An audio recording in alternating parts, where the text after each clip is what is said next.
Operation सिंदूर। ये नाम अपने आप में एक गहरा संदेश था। उन माँओं और बहनों के दर्द का जवाब जिनकी मांग का सिंदूर पहलगाम की वादियों में मिटा दिया गया था। इस पूरी कहानी की शुरुआत होती है 22 अप्रैल 2025 को। जम्मू कश्मीर की बैसरन घाटी, जिसे मिनी स्विट्जरलैंड कहा जाता है, उस दिन पर्यटकों से भरी थी। परिवार आए थे, जोड़े आए थे, बच्चे आए थे। माहौल खुशनुमा था। तभी लश्कर-ए-तैयबा के फ्रंट ग्रुप TRF से जुड़े 5-6 आतंकी वहां पहुंचे। उन्होंने लोगों को घेरा, एक एक इंसान से पूछा, तुम्हारा धर्म क्या है? जिसने खुद को हिंदू बताया उसे गोली मार दी गई। जो कलमा नहीं पढ़ पाए उन्हें बेरहमी से मार दिया गया।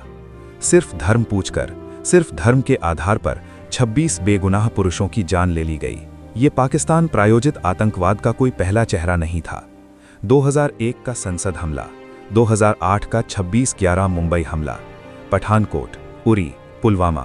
पिछले 2-3 दशकों में भारत ने बार बार ये दर्द झेला था, लेकिन पहलगाम का हमला इन सब से अलग था। इस बार आतंकियों ने इंसानियत की हर सीमा पार कर दी थी, और इस बार भारत की सहन शक्ति की भी हद आ गई थी। पाकिस्तान ने हमेशा की तरह वही पुराना खेल खेला।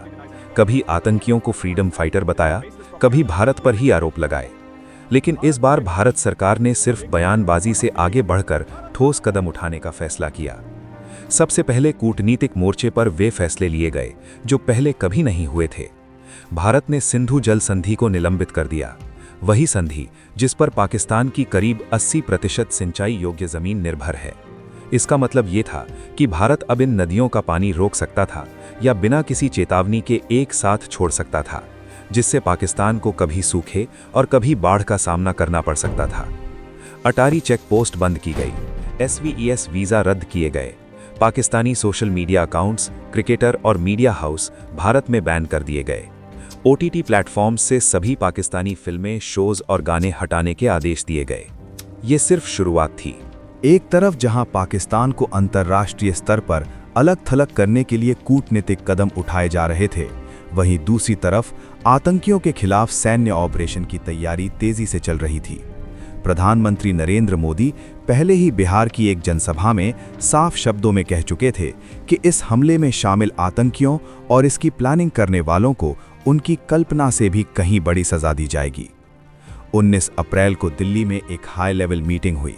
उस कमरे में प्रधानमंत्री नरेंद्र मोदी थे, रक्षा मंत्री राजनाथ सिंह थे, राष्ट्रीय सुरक्षा सलाहकार अजीत डोभाल थे, chief of defence staff general Anil Chauhan थे और तीनों सेनाओं के प्रमुख थे। प्रधानमंत्री मोदी ने उस बैठक में साफ शब्दों में कहा, सैनिक आतंकवाद को खत्म करने के लिए जो जरूरी समझें वो कदम उठाएं। उन्हें पूरी छूट दी गई। इसके बाद देश की खुफिया एजेंसियां रॉ और नेटग्रिड पूरी ताकत से मैदान में उतर गईं। उन्हें एक ही काम था, पाकिस्तान और POK में आतंकी ठिकानों की रियल टाइम जानकारी जुटाना। हर अफसर, हर एजेंसी अपना सर्वश्रेष्ठ दे रही थी। सबके मन में एक ही भाव था, पहलगाम का बदला लेना है। बहुत कम समय में कुल 21 आतंकी ठिकानों की पूरी जानकारी इकट्ठी हो गई। इन 21 में से 9 सबसे अहम और खतरनाक ठिकाने चुने गए। वही जगहें जहां से पुलवामा, 26/11 और पहलगाम जैसे बड़े हमलों की साजिश रची गई थी। इन 9 ठिकानों पर लगातार निगरानी रखी जाने लगी। NSA अजीत डोभाल ने इन 9 टारगेट्स को फाइनल किया। 5 मई तक पूरे ऑपरेशन का ब्लूप्रिंट तैयार था। प्रधानमंत्री से मंजूरी मांगी गई और बिना देर किए उन्होंने हाँ कह दी। पहलगाम में आतंकियों ने हिंदू महिलाओं का सुहाग उजाड़ा था। उसी दर्द और उसी इंसाफ की भावना से इस मिशन का नाम रखा गया, ऑपरेशन सिंदूर। ऑपरेशन शुरू करने से पहले हर छोटी बड़ी डिटेल को ध्यान से चेक किया गया। हर संभावित जोखिम का पूरा आंकलन किया गया ताकि किसी भी गलती की कोई गुंजाइश न रहे। इस मिशन के लिए भारतीय वायुसेना की एक मजबूत टीम बनाई गई। राफेल, मिराज 2000 और Su-30 MKI जैसे एडवांस्ड फाइटर जेट्स तैनात किए गए। सभी एयरक्राफ्ट को भारतीय एयर स्पेस में रहते हुए ही ऑपरेशन करना था। राफेल और मिराज को फ्रंट लाइन पर अटैक एग्जीक्यूट करने की जिम्मेदारी थी, जबकि Su-30 MKI air defence cover देने के लिए तैनात था। हथियारों का चुनाव भी बेहद सटीक था। स्कैल्प एक क्रूज मिसाइल है जो लगभग 550 किलोमीटर दूर के टारगेट को पिन पॉइंट सटीकता से तबाह कर सकती है और बेहद नीचे उड़ने के कारण दुश्मन के रडार इसे पकड़ नहीं पाते। ब्रह्मोस एक सुपरसोनिक क्रूज मिसाइल है जिसे भारत और रूस ने मिलकर बनाया है। इसकी स्पीड आवाज से 3 गुना ज्यादा है और ये 500 किलोमीटर तक मार कर सकती है। फ्रांस की तकनीक से बना हैमर बम 250 से 1000 किलो का पेलोड लेकर बिना जीपीएस के भी 70 किलोमीटर दूर के टारगेट को नष्ट कर सकता है। स्पाइस 2000 बम भी इस ऑपरेशन का अहम हिस्सा था। ऑपरेशन से पहले कामिकाज़े ड्रोन्स एनिमी टेरिटरी में घुसकर लगातार सर्वेलेंस कर रहे थे। उनसे रियल टाइम और सटीक इनपुट्स मिल रहे थे ताकि किसी भी तरह की गलती की कोई गुंजाइश न रहे। भारत ने जो 9 सबसे महत्वपूर्ण टारगेट चुने थे, उनमें से 5 पीओके में एलओसी से कुछ ही किलोमीटर की दूरी पर थे। बाकी 4 टारगेट पाकिस्तान के अंदर अंतर्राष्ट्रीय सीमा से 6 किलोमीटर से लेकर करीब 100 किलोमीटर तक भीतर मौजूद थे।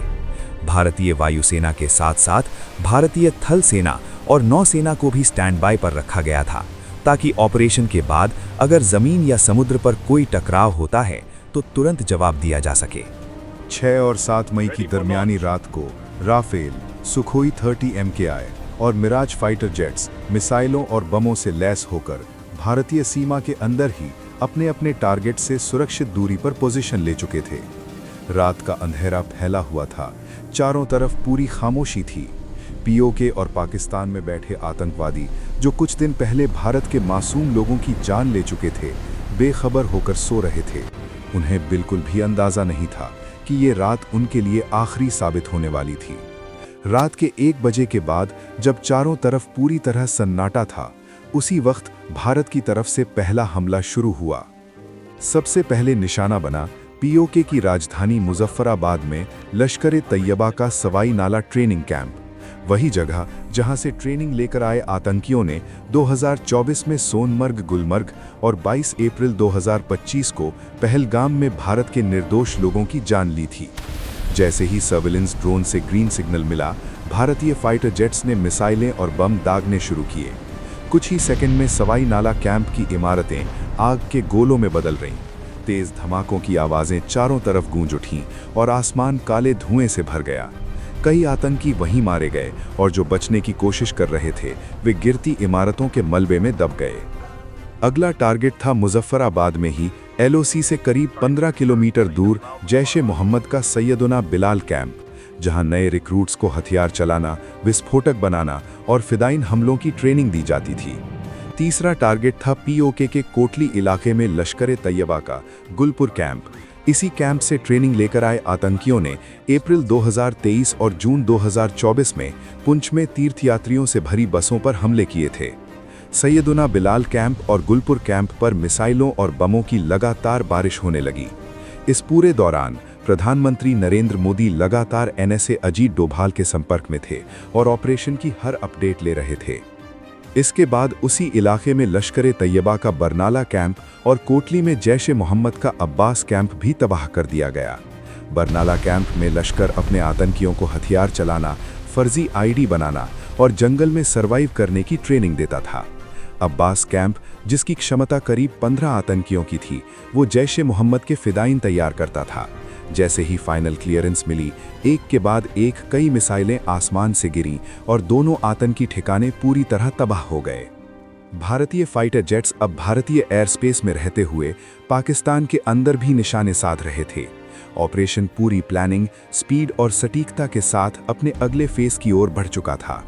पाकिस्तान के अंदर पहला टारगेट था सियालकोट में जैश-ए-मोहम्मद का सरजाल कैंप। मार्च 2025 में जम्मू और कश्मीर में 4 भारतीय सैनिकों की हत्या में शामिल आतंकियों को यहीं तैयार किया गया था। उसी इलाके में हिजबुल मुजाहिदीन का महमूना जोया कैंप भी था। पठानकोट एयरबेस हमले की प्लानिंग यहीं से हुई थी। भारतीय एयर स्पेस में रहते हुए फाइटर जेट्स ने सियालकोट के इन दोनों टेरर कैंप्स पर मिसाइलें और बम दागे। हथियार अपने तय किए गए टारगेट्स पर जाकर इतने जोर से फटे कि कुछ ही पलों में दोनों कैंप्स मलबे में बदल गए। इसके बाद भारतीय फाइटर जेट्स ने बॉर्डर से करीब 18 से 25 किलोमीटर दूर मुरीद के में लश्कर-ए-तैयबा के सबसे बड़े अड्डे मरकजी तैयबा को निशाना बनाया। ये वही जगह थी जहां 1990 से आतंक की जड़ें मजबूत की जा रही थीं। 2008 के मुंबई हमले के लिए अजमल कसाब और उसके साथियों को यहीं ट्रेनिंग दी गई थी। डेविड हेडली और तहव्वुर राणा जैसे साजिशकर्ताओं को भी यहीं तैयार किया गया था। जब इस कैंप के एग्जैक्ट कोऑर्डिनेट्स सामने आए तो ऑपरेशन से जुड़े जवानों के अंदर सालों का दर्द और गुस्सा और तेज हो गया। ये सिर्फ एक टारगेट नहीं था, बल्कि उन लोगों का ठिकाना था जिन्होंने पूरे देश को दहला दिया था। मिसाइलें पाकिस्तान के एयर डिफेंस रडार से बचते हुए मरकजी तैयबा पर जा गिरीं। जोरदार धमाकों से जमीन कांप उठी और कुछ ही पलों में ये आतंक का किला पूरी तरह ढह गया।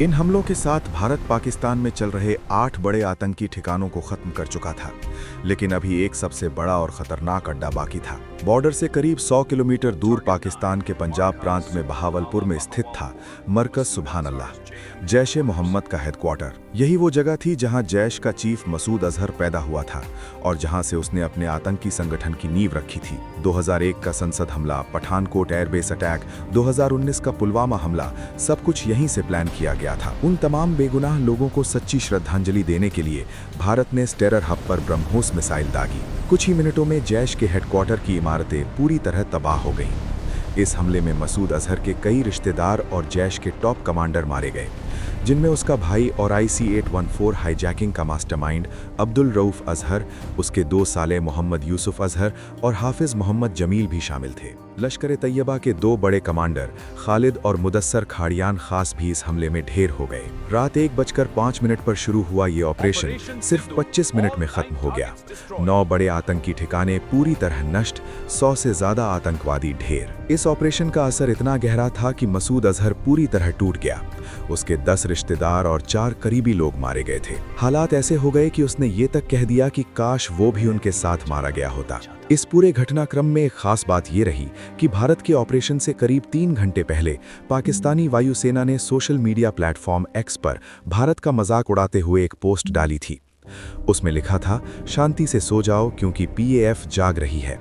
लेकिन इसके 3 घंटे बाद ही भारत ने पाकिस्तान के आतंकी ठिकानों पर हमला कर उन्हें पूरी तरह तबाह कर दिया और पाकिस्तान को असली मायनों में जगा दिया। आतंकी ठिकाने तबाह होने के बाद पाकिस्तान घबरा गया।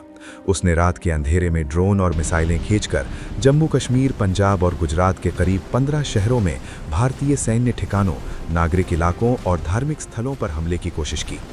लेकिन भारत पहले से तैयार था। जैसे ही ये ड्रोन और मिसाइलें भारतीय हवाई सीमा में घुसीं, भारतीय बहुस्तरीय वायु रक्षा प्रणाली ने करीब 50 ड्रोन को हवा में ही नष्ट कर दिया। इसी दौरान लाहौर में मौजूद पाकिस्तान का एयर डिफेंस रडार और पूरा डिफेंस सिस्टम भारतीय फोर्सेस की कार्रवाई में पूरी तरह निष्क्रिय कर दिया गया। पाकिस्तान की ये साजिश पूरी तरह नाकाम रही। इसके जवाब में भारतीय सशस्त्र बलों ने पाकिस्तान के 11 एयरबेसों पर कड़ी कार्रवाई की। पाकिस्तान को भारी नुकसान हुआ और उसे पीछे हटने पर मजबूर होना पड़ा। पाकिस्तान के रक्षा मंत्री ख्वाजा आसिफ के बयान और असलियत में जमीन आसमान का फर्क था। एक तरफ वो कह रहे थे कि हमले रोको तो हम भी रुकेंगे, और दूसरी तरफ पाकिस्तानी सेना LOC पर भारत के रिहायशी इलाकों को लगातार निशाना बना रही थी। सबसे ज्यादा गोलीबारी पुंछ इलाके में हुई। इस फायरिंग में 12 बेगुनाह लोगों की मौत हो गई, जिनमें 4 मासूम बच्चे भी शामिल थे। इसी हमले में भारतीय सेना के लांस नायक दिनेश कुमार शहीद हो गए। उन्होंने अपनी जान देकर यह साबित कर दिया कि भारत का हर जवान आखिरी दम तक मातृभूमि की रक्षा के लिए खड़ा रहता है। ऑपरेशन की सफलता के कुछ ही घंटों बाद 7 मई की दोपहर को भारत सरकार ने एक प्रेस कॉन्फ्रेंस की। इस मंच पर विदेश सचिव विक्रम मिस्री, भारतीय वायुसेना की विंग कमांडर व्योमिका सिंह और भारतीय सेना की कर्नल सोफिया कुरैशी मौजूद थीं। ये कोई सामान्य प्रेस कॉन्फ्रेंस नहीं थी, बल्कि आतंक के खिलाफ भारत का एक मजबूत और प्रतीकात्मक संदेश था। पहलगाम में आतंकियों ने लोगों से उनका धर्म पूछकर उन्हें मारा था और महिलाओं से कहा था, जाकर अपनी सरकार को बता देना। उसी सोच को जवाब देने के लिए एक हिंदू और एक मुस्लिम महिला अधिकारी को सामने लाया गया। भारत ने दुनिया को दिखा दिया, ये धर्म के आधार पर बटा हुआ देश नहीं है, बल्कि एकजुट राष्ट्र है। कर्नल सोफिया कुरैशी और विंग कमांडर व्योमिका सिंह ने लाइव वीडियो सबूतों के साथ बताया कि ऑपरेशन सिंदूर के तहत POK में 5 और पाकिस्तान में 4 आतंकी ठिकानों को निशाना बनाया गया और सभी को पूरी तरह नष्ट कर दिया गया। ऑपरेशन के तुरंत बाद विदेश मंत्री S जयशंकर और NSA डोभाल ने अमेरिका, ब्रिटेन, रूस, सऊदी अरब और UAE जैसे देशों को इस कार्रवाई की जानकारी दी। दुनिया के कई बड़े देशों ने भारत की इस कार्रवाई को आतंकवाद के खिलाफ जरूरी कदम बताया और इस बार भारत की विपक्षी पार्टियों ने भी कोई सवाल नहीं उठाया। सबने सेना की सराहना की और देश की एकजुटता दिखाई। ऑपरेशन सिंदूर ने यह साबित कर दिया कि भारत अब 2016 की सर्जिकल स्ट्राइक और 2019 की बालाकोट एयर स्ट्राइक से भी कई कदम आगे जा चुका है। पहली बार भारत ने अंतर्राष्ट्रीय सीमा से करीब 100 किलोमीटर अंदर जाकर आतंकी ठिकानों को तबाह किया, वो भी बिना किसी नागरिक नुकसान के। ये ऑपरेशन भारत की अब तक की सबसे बड़ी और सबसे सटीक सैन्य कार्रवाई थी। ऑपरेशन सिंदूर सिर्फ एक सैन्य अभियान का नाम नहीं है, ये 26 परिवारों के आंसुओं का जवाब है। ये उन माओं की पीड़ा का प्रतिशोध है जिनके बेटे पहलगाम की वादियों में धर्म पूछकर मारे गए। और ये भारत का वो अटल संदेश है जो अब किसी अनुवाद का मोहताज नहीं। जो भारत की ओर आंख उठाकर देखेगा, उसे उसी की भाषा में जवाब दिया जाएगा।